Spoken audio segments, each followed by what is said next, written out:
இத்தகைய மருத்துவ கட்டமைப்புகள் சைதாப்பேட்டைக்கு மாண்புமிகு தமிழ்நாட்டின் முதலமைச்சர்கள் தந்திருப்பதற்கான காரணம், நோய் பாதிப்பு இல்லாமல் சைதை தொகுதியைச் சேர்ந்த மக்கள், தமிழகத்தைச் சேர்ந்த மக்கள், சென்னையைச் சேர்ந்த மக்கள் சுபிட்சமாக வாழ வேண்டும் என்கின்ற வகையில் தான் இத்தனை மருத்துவ கட்டமைப்புகளையும் சைதாப்பேட்டைக்கு தந்திருக்கிறார். அதோடு மட்டுமல்ல, வருகை தந்திருக்கின்ற தாய்மார்களுக்கு தெரியும், அண்ணா சாலையில் ஒரு இரும்பு மேம்பாலம் கட்டும் பணி நடைபெற்றுக் கொண்டிருக்கிறது. யாரெல்லாம் அண்ணா சாலைக்கு போவீர்களோ அவர்கள் எல்லாம் பார்த்தால் தெரியும், சைதாப்பேட்டையிலிருந்து தேனாம்பேட்டை வரை 3 கிலோமீட்டர் தூரத்திற்கு 621 கோடி ரூபாய் செலவில் ஒரு மிகப்பெரிய மேம்பாலம் கட்டும் பணி நடைபெற்றுக் கொண்டிருக்கிறது. இனிமேல் சைதாப்பேட்டையில் இருப்பவர்கள் தேனாம்பேட்டையை கடந்து போக வேண்டும் என்றால் சைதாப்பேட்டையில் பாலம் ஏறினால் நாம் இனிமேல் பேன்பேட்டை சிக்னலை காத்திருக்க வேண்டிய அவசியம் இல்லை, SSIT நகர் சிக்னலில் காத்திருக்க வேண்டிய அவசியம் இல்லை, YMCA நெருக்கடியில் சிக்க வேண்டிய அவசியம் இல்லை, அதை தாண்டி நந்தனம் சிக்னலில் காத்திருக்க வேண்டிய அவசியம் இல்லை, அதை தாண்டி எல்லாசாமி சிக்னலில் காத்திருக்க வேண்டிய அவசியம் இல்லை, SIT சிக்னலில் காத்திருக்க வேண்டிய அவசியம் இல்லை, எல்டாம்ஸ் ரோட் சிக்னலில் காத்திருக்க வேண்டிய அவசியம் இல்லை.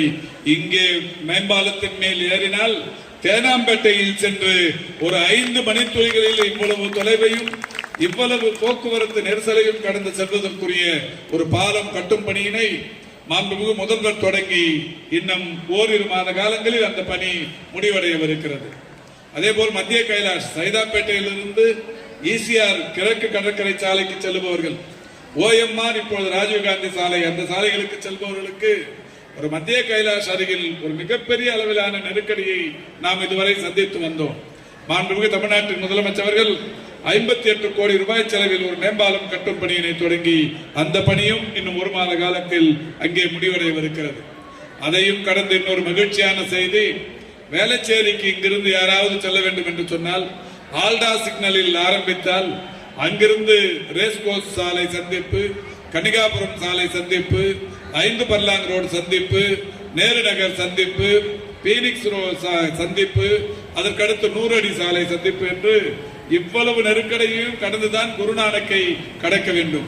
இங்கே ஒரு 3.2 கிலோமீட்டர் தூரத்திற்கு, இப்பொழுது இங்கு 3 கிலோமீட்டர் தூரத்திற்கு கட்டியிருப்பதை போல 3.2 கிலோமீட்டர் தூரத்திற்கு 290 கோடி ரூபாய் செலவில் இன்னும் ஒரு 10 நாட்களில் இந்த மருத்துவமனைக்கு அடிக்கல் நாட்ட வருகிற போதே மாண்புமிகு தமிழ்நாட்டின் முதலமைச்சர்கள் அந்த பாலத்திற்கும் அடிக்கல் நாட்டவிருக்கிறார்கள். இப்படி மிக சிறப்பான பணிகள் சைதாப்பேட்டையில் நடைபெற்றுக் கொண்டிருக்கிறது. பட்டியல் போட்டால் நீண்ட நேரமாகும்.